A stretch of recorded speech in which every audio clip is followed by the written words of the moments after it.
Filipenses capítulo 1, versos 1 até o verso de número 18. E diz assim a palavra do Senhor, verso de número 12.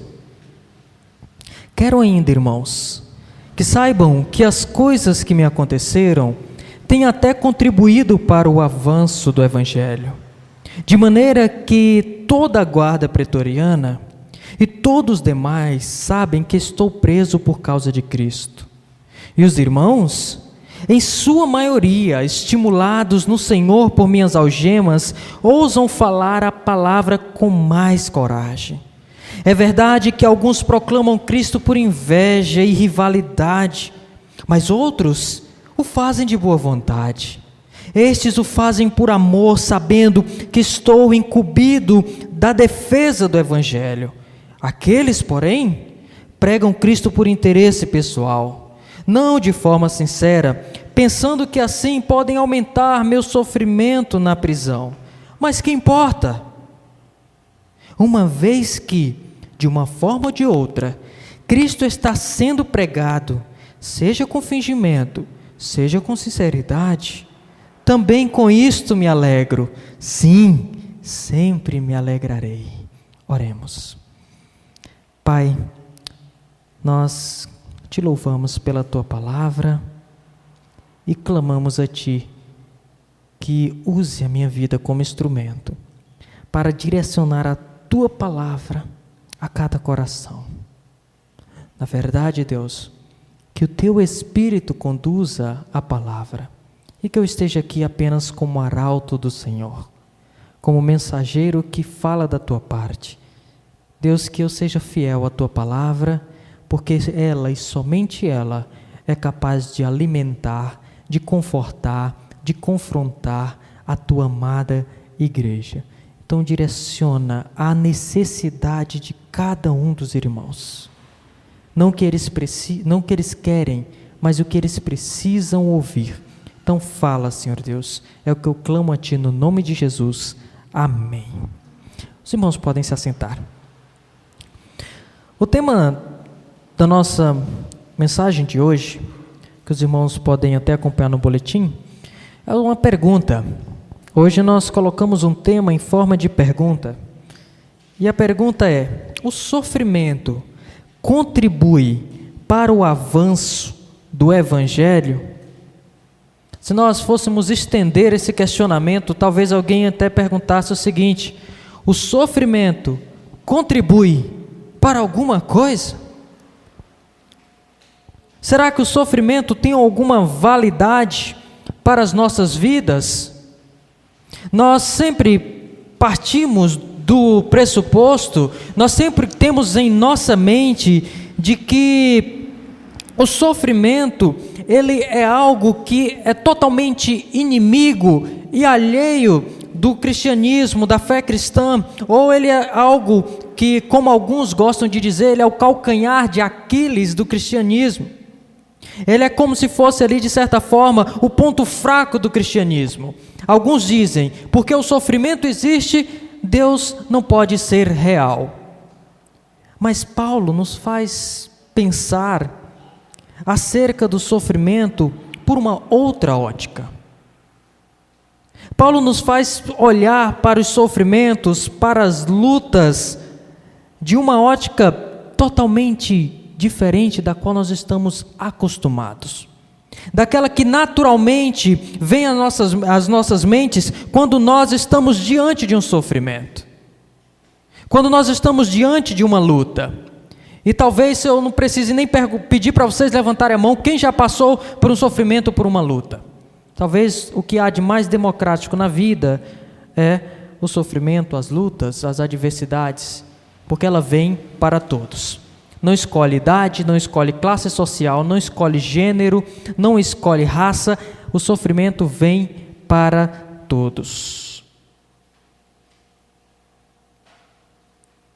Mas quando nós pensamos nesse aspecto de que o sofrimento contribui para o avanço do Evangelho, nós precisamos entender o que Paulo está dizendo.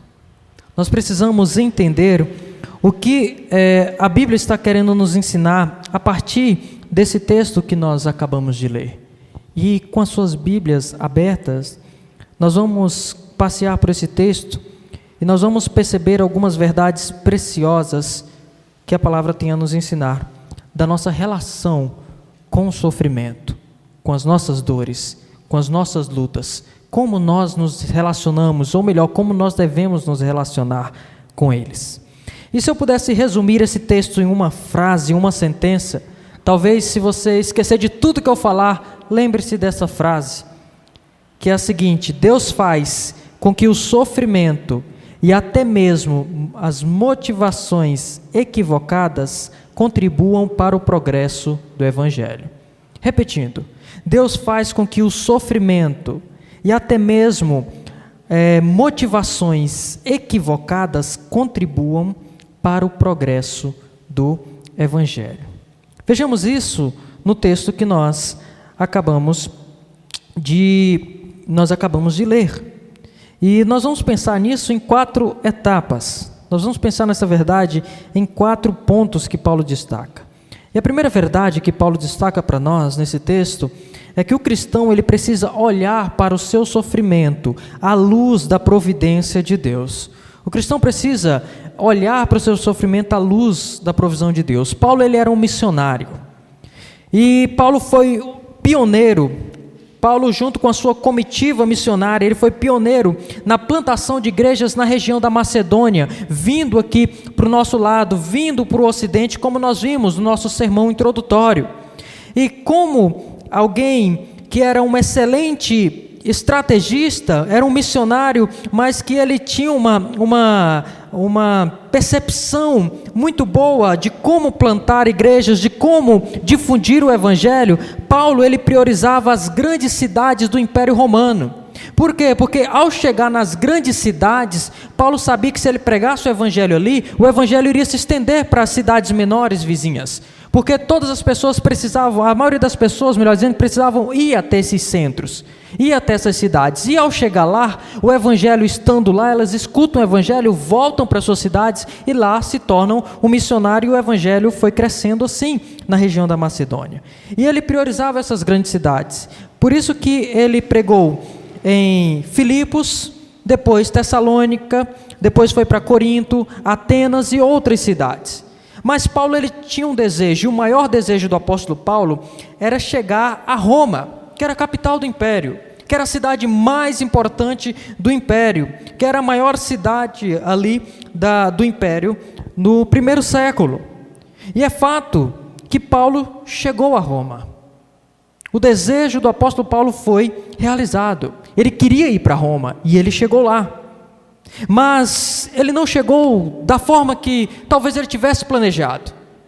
Ele queria ser enviado pelas igrejas para ao chegar lá como missionário itinerante, ele está pregando ali, falando do Evangelho. Mas Paulo não chegou dessa forma.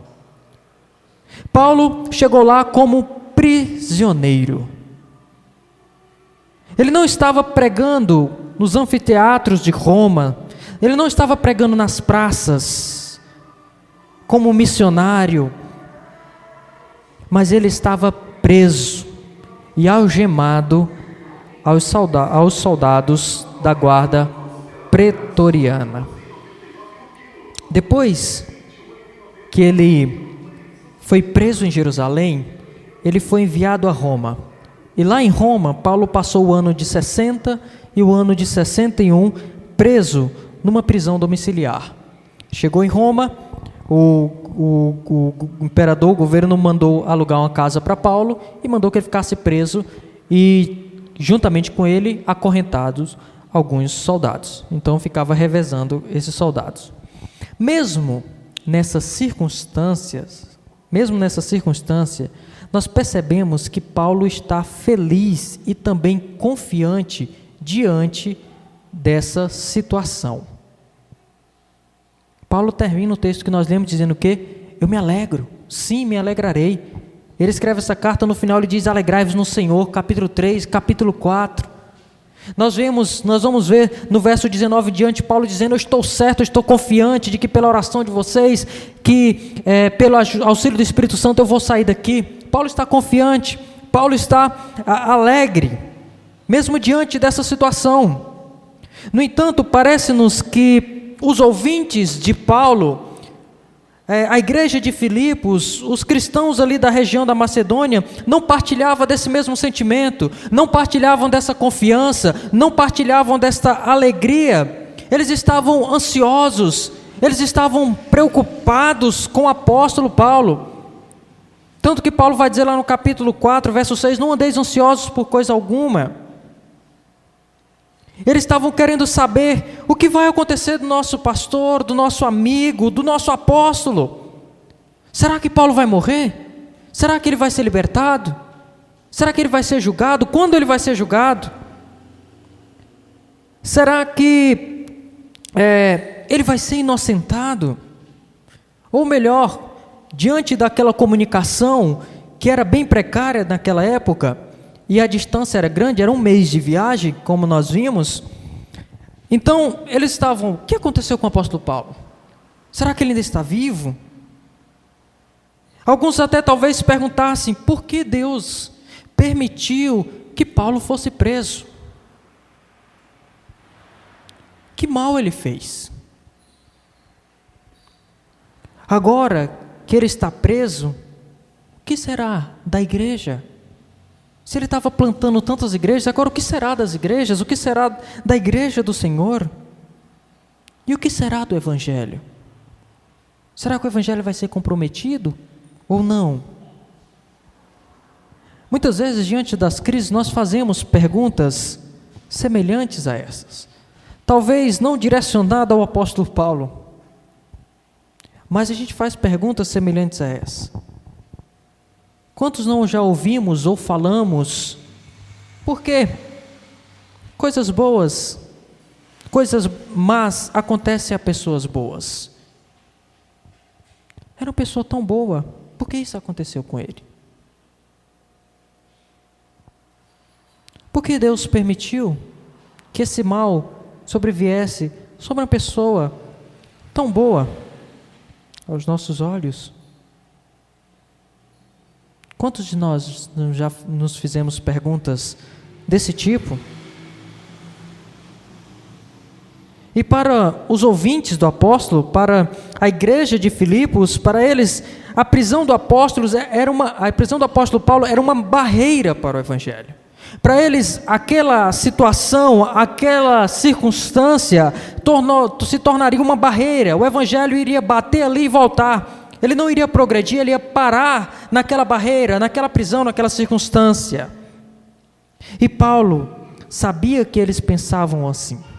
Por isso, ele escreve o versículo de número 12. Por isso que ele fala o seguinte: quero ainda, irmãos. Ele já começa expressando um desejo, um profundo desejo,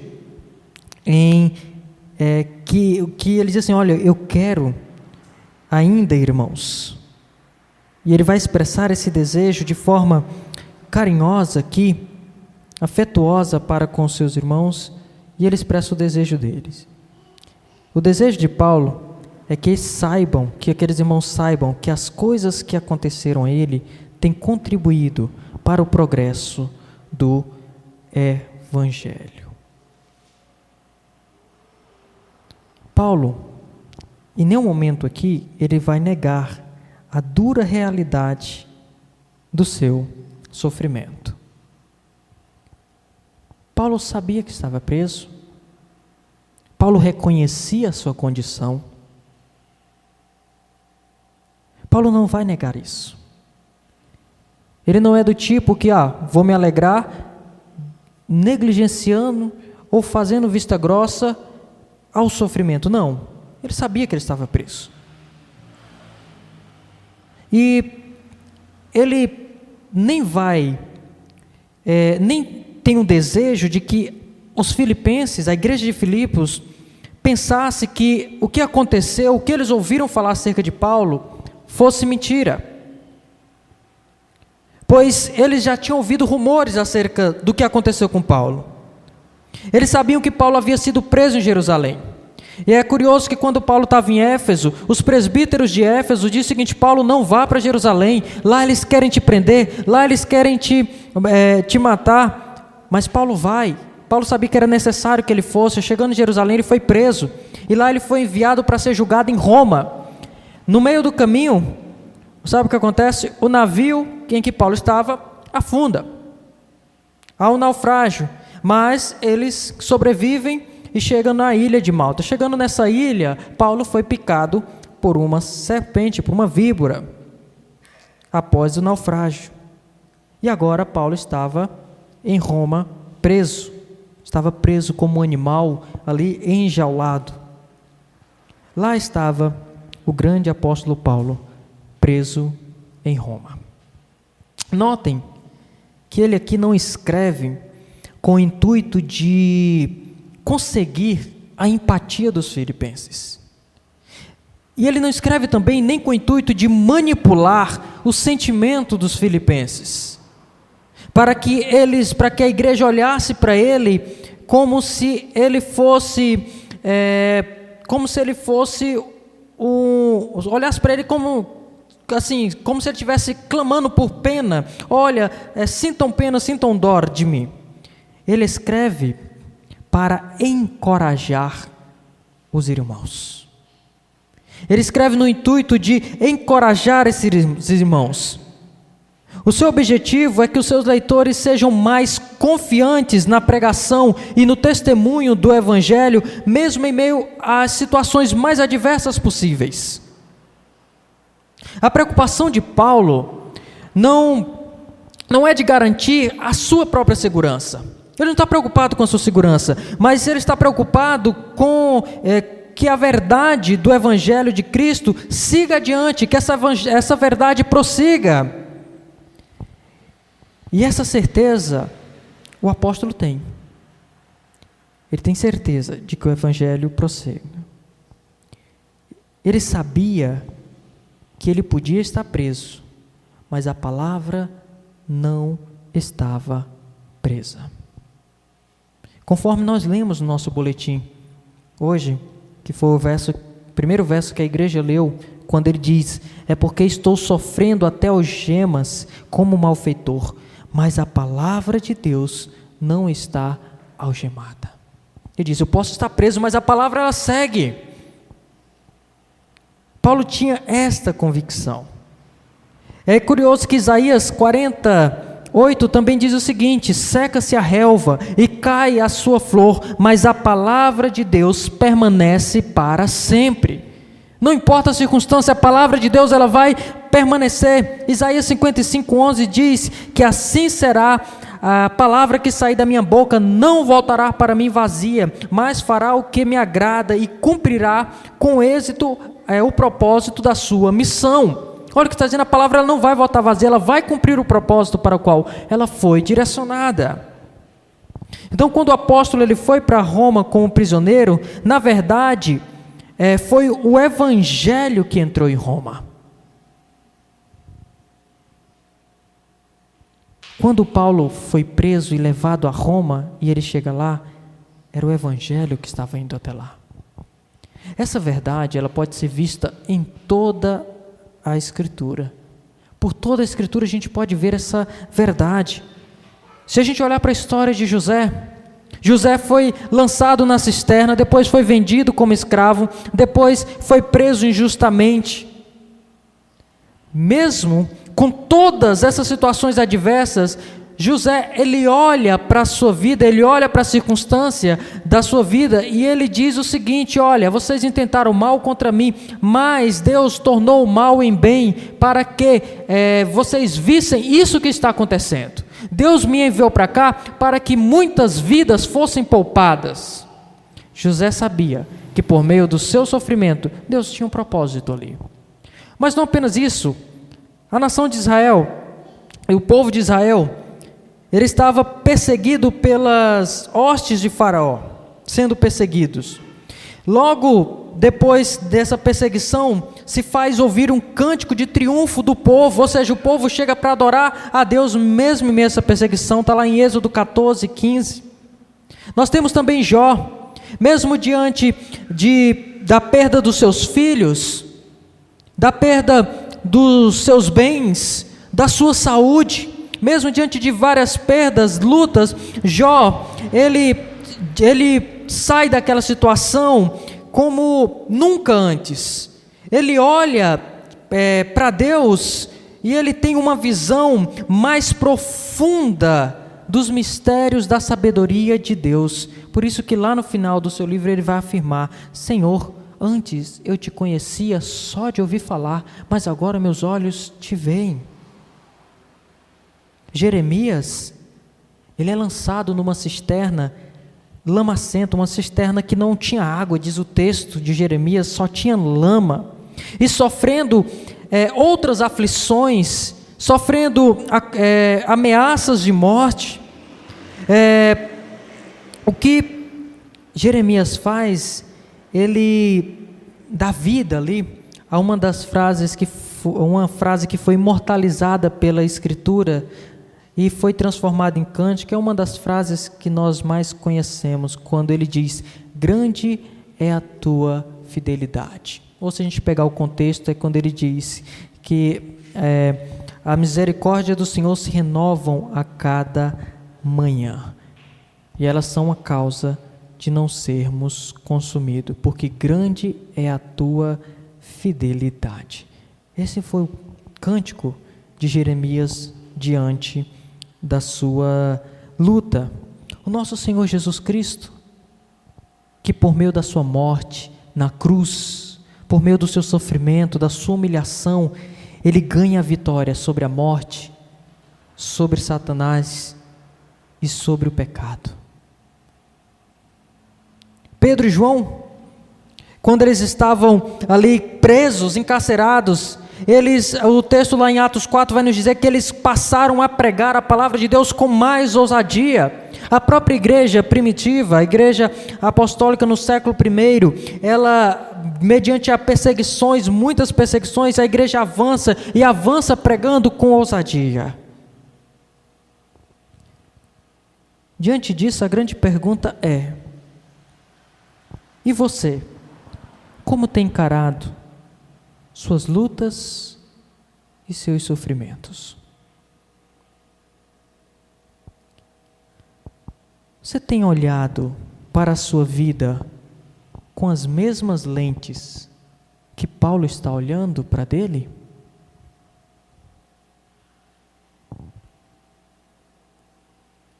Eu preciso afirmar,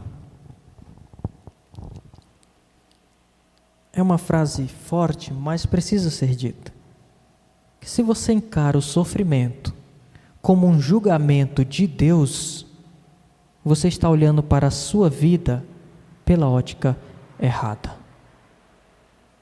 Se você acha que as lutas que você passa é porque Deus está julgando você, você está entendendo errado a ação soberana de Deus sobre a sua vida. Se você olha para si mesmo com autocomiseração, ou seja, com excesso de pena de si mesmo, você está olhando para a vida da ótica errada. Se você não conhece a doutrina da providência de Deus, você corre o risco de passar pela vida sem notar que Deus está como um artista, esculpindo cada detalhe e fazendo com que cada detalhe da sua vida coopere para o seu bem. Deus está interessado em esculpir em você o caráter de Cristo. A Bíblia diz que Ele nos elegeu para sermos feitos conforme a imagem do Seu Filho. E para isso, para que Deus esteja ali forjando o caráter de Cristo em nós, é necessário que o Evangelho progrida em nós e através de nós. Eu falei da importância de entender a doutrina da providência. Quando falo em providência, talvez a primeira coisa que vem na sua mente é: você está precisando de algo e já chega a bênção, então veio a providência. Mas a doutrina da providência de Deus abençoe. Mas a doutrina da providência de Deus não lida exatamente com essa questão de uma bênção recebida.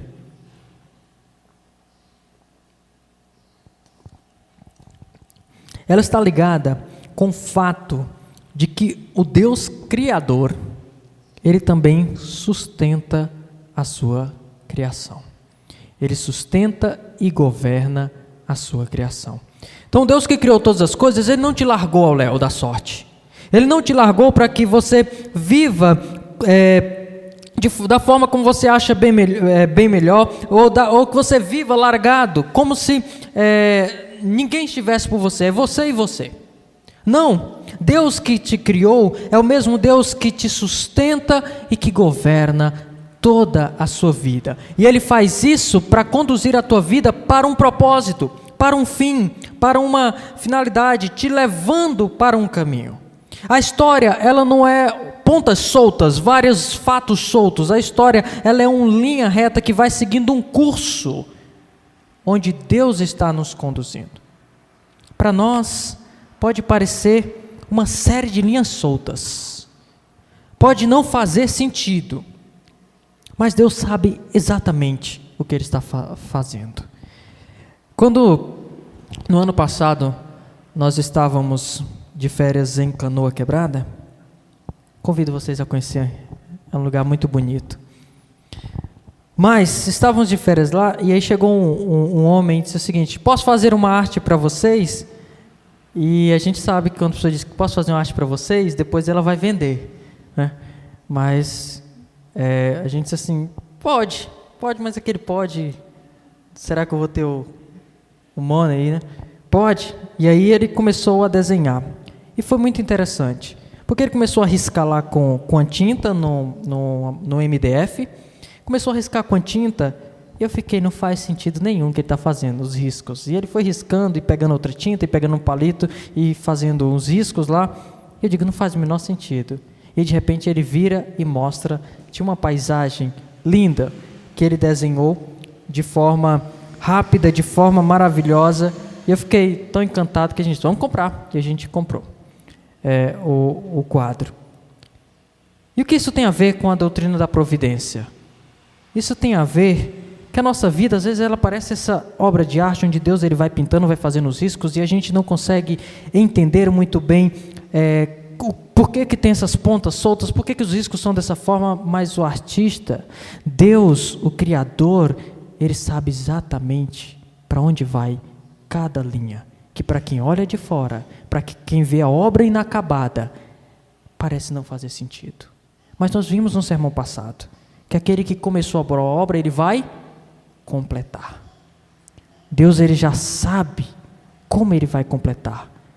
Para nós, muitas vezes não faz um sentido, mas o autor, ele sabe a obra pronta. Por isso que eu gosto da música Tapeceiro, do Estênio Márcio, que ele diz que Deus, como tapeceiro, ele sabe o fim desde o começo. Ele sabe o que cada fio vai passando, os fios coloridos e alegres, como os fios escuros e tristes. Deus sabe exatamente como vai conduzir a sua vida e a sua história. Por isso eu encorajo você a conversar com Deus e pedir para que Ele te dê sabedoria para olhar para a tua história segundo a ótica da providência de Deus. Se você ainda tem crise com a sua história, com a sua vida, com as coisas que te aconteceram, peça a Deus para Ele te dar sabedoria, para que você olhe para a sua vida como Ele está vendo. Diante das situações adversas, não perca também a oportunidade de compartilhar o evangelho. Nós pensamos que os momentos de sofrimentos, de tragédias, são momentos em que nós não devemos falar do evangelho. Pelo contrário, essas são grandes oportunidades de testemunharmos do evangelho, inclusive de situações adversas que acontecem conosco. Nós tivemos vários casos, agora recente, de tragédias, uma atrás da outra, em virtude da pandemia, em virtude de várias outras situações, em virtude do próprio coração mal, da natureza mal do homem. E várias pessoas começam a comentar sobre todos os casos. E eu vi alguns pastores, até alguns bem conhecidos, dizendo o seguinte: diante desse caso, não nos cabe fazer teologia, no sentido de que não adianta falar de Deus, não adianta tentarmos pregar, não adianta tentarmos falar de Cristo ou do Evangelho agora. Esse momento não é momento para isso, é momento apenas para chorar com os que estão chorando. A gente só pode chorar, não nos cabe fazer isso. E naquele momento, a única coisa que veio na minha mente foi: não é isso. Não é isso que a Bíblia diz. É tempo sim de falar da única esperança que tira alguém de uma situação de total desespero para uma situação de esperança e confiança. E não apenas tira, mas muitas vezes é a única pessoa que pode, em meio a toda crise e desespero, te dar esperança, te dar força para continuar. E esse alguém é Cristo. Paulo estava preso, Paulo não sabia o que iria acontecer, mas ele estava encorajando os irmãos. Ele tinha esperança, ele tinha confiança. Por quê? Porque ele está apontando para o Evangelho. Então, a gente não pode privar das pessoas que sofrem a mensagem de esperança, de que a vida é para além do que nós passamos aqui, é para além do que nós sofremos aqui, é para além do que nós padecemos aqui nesse mundo. A vida é muito além disso, e só tem esperança além desse sofrimento, quem sabe que o seu futuro, a sua eternidade está firmada em uma rocha que é sólida. E é Cristo, e é o Evangelho. Então, quando nós dizemos, o sofrimento não é momento de falar do Evangelho, você está privando as pessoas de uma esperança. Por isso que Paulo, diante dos sofrimentos dele e das pessoas, o que ele fazia era pregar o Evangelho. Porque era isso que dava esperança para ele, e ele sabia que era isso que daria esperança para as demais pessoas. Paulo não dava mensagens motivacionais. Paulo não dava massagem de ego. Paulo pregava o Evangelho. E Paulo, ele tinha duas razões para afirmar que os sofrimentos contribuíam para o avanço do Evangelho. As duas razões que Paulo tinha, ele fala aqui nos versículos posteriores. A primeira razão que Paulo tinha é que a guarda pretoriana e os demais estavam ouvindo e crendo no Evangelho. E a segunda razão que estava na mente de Paulo é que os irmãos estavam pregando a Cristo com ousadia. E aí a gente entra no nosso segundo ponto, que Deus faz com que as nossas lutas redundem, ou seja, contribuam para o progresso do Evangelho. Olha que curioso. Deus faz com que as nossas lutas, com que os nossos sofrimentos contribuam para o progresso do Evangelho. Paulo vivia sob constante vigilância. Lembra que eu falei para vocês que ele estava algemado? A ideia aqui no verso de número 13, quando ele diz: de maneira que toda a guarda pretoriana e todos os demais sabem que estou preso por causa de Cristo. Essa palavra, essa ideia de que estou preso, literalmente traria a ideia de estou em correntes, né? E essa ideia de estar em correntes é porque Paulo, naquela época, não tinha tornozeleira eletrônica. Então o que é que eles faziam com a prisão domiciliar?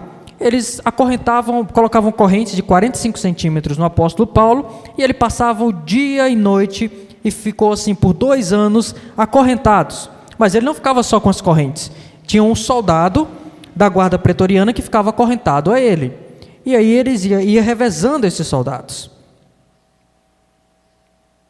E a cada revezamento, um desses soldados ouviam o evangelho pregado e vivido pelo apóstolo Paulo. Seja diretamente, ele estava ali, ao mesmo tempo que Paulo estava preso ao soldado e não podia sair, o soldado também estava preso a Paulo e não podia sair. Então o que ele ia fazer? Ele ia pregar e o outro ia ouvir. Mas o impacto disso, seja diretamente quando Paulo prega para ele, seja indiretamente quando Paulo estava ali com Lucas, estava ali com outros que foram visitar, e Paulo falando dessa esperança, Paulo encorajando esses irmãos, Paulo encorajando os enviados de várias igrejas, como Epáfras, como vários outros que ele enviava às igrejas com as suas cartas, Tíquico. E Paulo encorajando, pense no impacto disso na mente desse soldado. Como que esse homem preso, aqui algemado, encorajando as pessoas, que esperança é essa? Que mensagem é essa? Por que ele faz isso?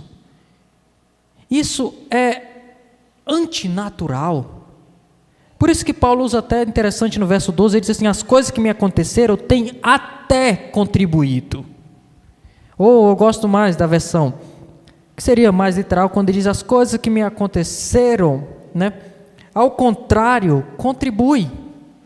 Ao contrário do que as pessoas pensam, ao contrário do que todos possam imaginar, ao contrário do natural, que tudo que está me acontecendo vai macular o evangelho, não, está contribuindo para avançar. Olha só, os soldados estão ouvindo. E essa guarda pretoriana, ou seja, esses soldados que era a guarda de elite do imperador, era a tropa, como se fosse a tropa de elite deles ali, que era composta por 9.000 soldados, e essa guarda estava ali com ele, e eles ouviam a pregação de Paulo, eles criam, aí eles chegavam lá no palácio e falavam para outros, sabe aquele prisioneiro que está aqui, que se chama Paulo?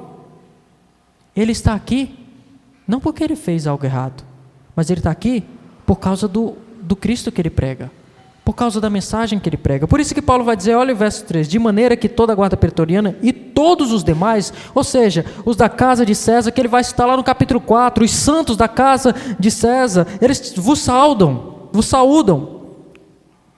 E ele vai dizer, todos os demais sabem, ou seja, eles sabem que eu estou preso por causa de Cristo. Paulo sabia que eles sabiam, e isso começou a tornar conhecido, e começou a ser falado em Roma, em toda a cidade, que Paulo estava lá por causa de Cristo. É curioso que Paulo, mesmo sendo um prisioneiro do Império Romano, Paulo não se considerava um prisioneiro de Roma, mas ele diz, eu sou um prisioneiro, ele vai até dizer em outras cartas que ele era prisioneiro de Cristo, e aqui ele vai dizer que eu estou preso por causa de Cristo, por causa desse evangelho, por causa do meu Senhor.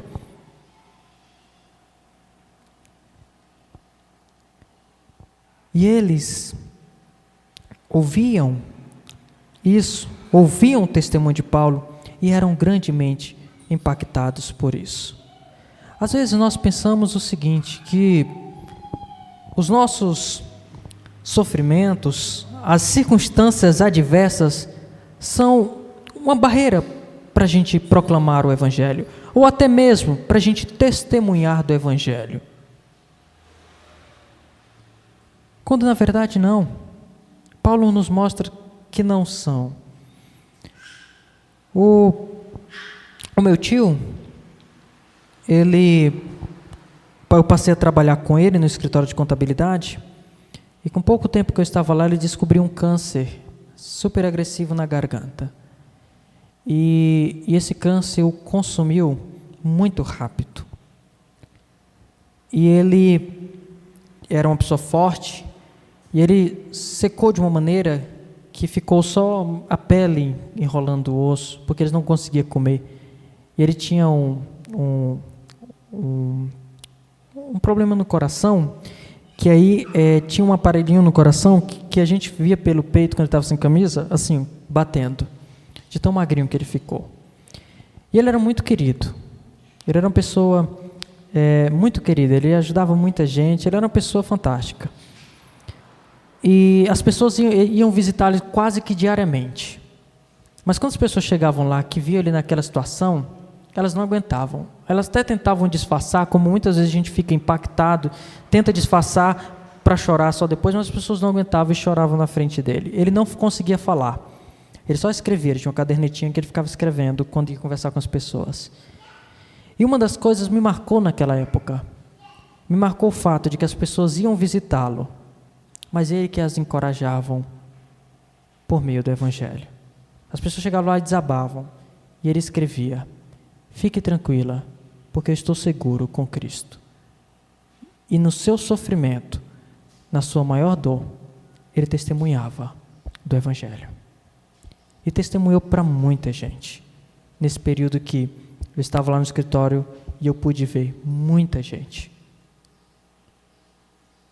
E nesse período, eu não vi em um momento ele se lamentar, mas eu vi muitas vezes ele testemunhar do Evangelho.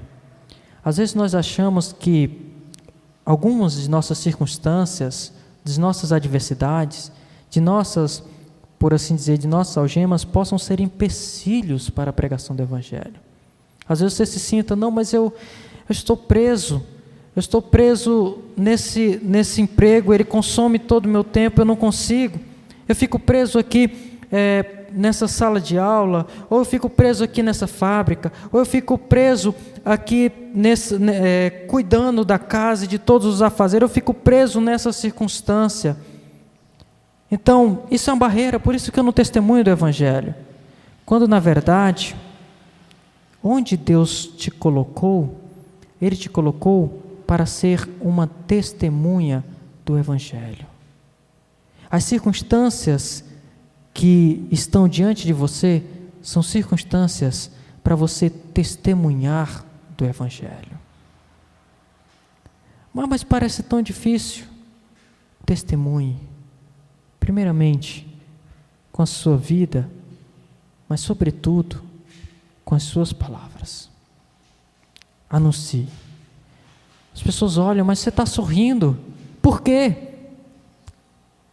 Porque eu tenho um Senhor que me diz que o choro pode durar uma noite, mas a alegria vem pelo amanhecer. Eu tenho um Senhor que me garante que todo sofrimento nesse mundo tem um propósito.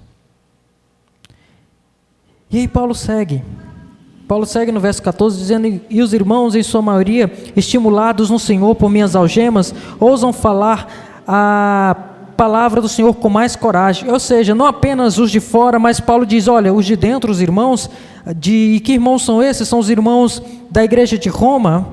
Esses agora estão encorajados a pregar, a falar com mais ousadia. E olha o que ele diz: ouçam a falar a palavra, estimulados no Senhor. Isso aqui é importante. Quando ele diz, os irmãos estimulados, ou seja, não é Paulo que está estimulando, o Senhor, estão movidos pelo Senhor. Esses irmãos, porque Paulo estava preso por causa daquela circunstância adversa, da prisão de Paulo, os irmãos agora estão encorajados, estão pregando na cidade de Roma, nas ruas de Roma, pregando, anunciando o evangelho com ousadia. Antes, aqueles que estavam com medo da oposição, com medo da adversidade, com medo de algum enfrentamento, de algum risco, agora estão pregando com ousadia. Eles veem Paulo, olha o que Paulo está fazendo, Paulo está preso, está diante da guarda pretoriana, mas ele não teme. Então os irmãos passaram a pregar, e pregaram mais. E a gente entra no nosso terceiro ponto, que Deus faz com que até mesmo as motivações equivocadas redundem em progresso para o evangelho. E aí Paulo, no verso 15, até o verso 17, Paulo vai citar algo curioso. Ele vai dizer o seguinte: é verdade que alguns proclamam Cristo por inveja e rivalidade, mas outros fazem de boa vontade. Ele vai citar dois grupos de pessoas. Ele diz: olha, eu estou feliz porque os irmãos estão pregando. Porque eu estou preso, os irmãos estão pregando mais a palavra. E ele ficou feliz com isso. Mas ele também, Paulo, não é aquele que não vê a realidade. Paulo sabe da realidade e ele diz o seguinte: é verdade que alguns estão proclamando por inveja. E esse é o primeiro grupo que Paulo cita. Aqueles que estão proclamando o evangelho com más intenções. Aqui nós precisamos fazer uma nota importante. A pregação, ela é importante. O conteúdo da pregação, ele é poderoso. E o conteúdo, ele é maior, a mensagem é maior do que o mensageiro. Mesmo que alguém pregue o evangelho verdadeiro, mas com a intenção ou motivação errada, a palavra é poderosa. Mas a pessoa fez com má intenção, mas o evangelho verdadeiro, o poder de Deus não está no pregador. O poder de Deus está no evangelho. O evangelho é o poder de Deus. Então, a mensagem é poderosa. Mas Paulo está destacando isso. A mensagem é poderosa. A mensagem é maior do que o pregador. Mas Paulo cita algo importante também, que a motivação também importa. A motivação também é importante. Porque senão a gente cai no ativismo, no pragmatismo. Eu faço e pronto. Não, a Bíblia não quer apenas que a gente faça, mas que a gente faça com a motivação correta. Por isso que na nossa leitura da confissão fala acerca disso. De que as boas obras, elas de fato são aquelas que Deus determina, e aí a gente faz, mas também existem aqueles que fazem com má intenção. Isso é pecaminoso, mas ele disse muito pior é você não fazer. Mas ainda assim é preciso esse ajuste de motivação. E Paulo cita dois grupos. São esses que estão fazendo por inveja e rivalidade. E esses que estão fazendo por inveja e rivalidade, estão fazendo isso, no verso 17, Paulo diz, porque eles fazem de forma não sincera, pensando que podem aumentar o meu sofrimento na prisão. Ou seja, muitos, acredito que muitos até líderes ali dentro da igreja de Roma, por inveja de Paulo. Inveja de quê? Talvez porque Paulo tinha uma importância enorme no cristianismo, talvez porque Paulo tinha uma boa oratória, talvez porque Paulo escrevia muitas cartas, ou não sei, por alguma razão, talvez eles alimentaram essa inveja e por causa disso, vamos pregar e vamos tentar difamar o apóstolo Paulo. Vamos fazer com que as pessoas pensem que ele está lá porque ele não foi um bom cristão. Que ele está passando por sofrimento porque ele não é um bom cristão. E aí talvez a gente possa lembrar de alguém que diz, você está passando por sofrimento? É porque você está em pecado. As pessoas acham, não, você está passando por alguma adversidade? É porque você está em pecado. E muitas vezes não é. Muitas vezes, se a gente vê Jó não estava em pecado. E Paulo, e aí eles começam a pregar por inveja, achando que vai aumentar o sofrimento de Paulo na prisão, achando que pode potencializar aquele sofrimento do apóstolo. Mas Paulo fala de um segundo grupo de pessoas. Versículo 15, na parte B, que diz, mas outros fazem de boa vontade. Esses o fazem por amor, sabendo que estou incumbido da defesa do Evangelho. Ou seja, os que fazem, que ele vai dizer aqui, de boa vontade, esses o fazem por amor a Cristo, por amor ao Evangelho. E esses, olha o que Paulo vai dizer também acerca destes. Mas, o que importa? Uma vez que, de uma forma ou de outra, Cristo está sendo pregado, seja com fingimento, seja com sinceridade. Olha o que ele está dizendo. Mas o que importa? Contanto que Cristo seja pregado, contanto que Cristo seja anunciado.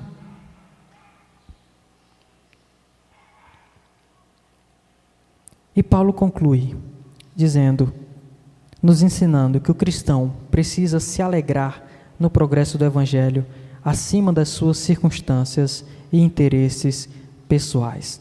E aí Paulo conclui, seja com fingimento, seja com sinceridade, também com isto me alegro.